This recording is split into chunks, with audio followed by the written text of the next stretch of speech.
You know what I want to ask you guys, and I don't care which one of y'all take this, but explain dry washing to our listening audience. So, Tony and I are both prospectors, but we're very recreational, and we are basically just sluicing and panning. Running buckets through a sluice in a river somewhere, doing some crevicing maybe. Explain dry washing.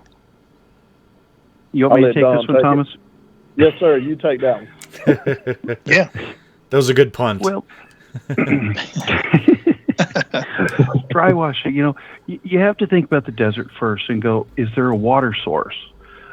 Yes, we do have some water out there, but it's not like you're in a creek and you could put a 3-inch pump in the water and feed your high banker or something. So what you're doing is it's the same concept, except there's a blower on the bottom of the sluice box, and it's going to be offset, so it's vibrating and blowing at the same time. So you're going to feed dirt into the hopper. It's going to work its way down, and it's literally going to be dirt going over the riffles, and it's going to look just like water the way that it's just going to shimmy on down.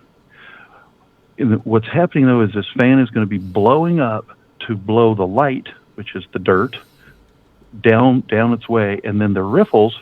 A lot of times when people are used to using a regular high banker, they'll go, Dominic, the riffles are in backwards. Well, in a dry washer, they go the opposite way so that gold comes down and gets locked in versus water that's going to push it up and underneath to hold. So I will tell you, even certain manufacturers will say, we get better than that. A good dry washer is going to capture 70, 75, 80% of the gold.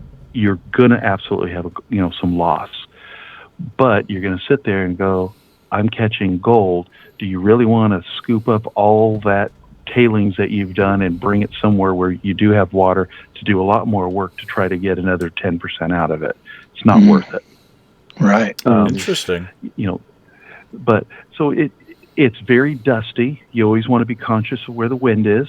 There's a high technical term that when you're done dry washing and you go take your shower, you're going to have some snot rockets. It's just going to happen. Even if you put, we'll encourage people to put, a face mask on, not the GoldVid face mask, right? Just a regular face mask, to try to keep a lot of the dust out, to make it easier for you breathing. But, out at Duesenberg, like I said, the gold is inches below the surface, and usually in a lot of the areas, there's a caliche, which is kind of like a cement that's formed, and it's maybe about a foot down in most of the areas that we're working in, and that cement means gold doesn't penetrate it. So as you're scooping up dirt and putting it in the dry washer, when you hit that caliche, you usually want to get like a whisk brush or a shop vac and suck it up, because literally most of the gold is sitting right on top of that caliche because it can't go anywhere. Right.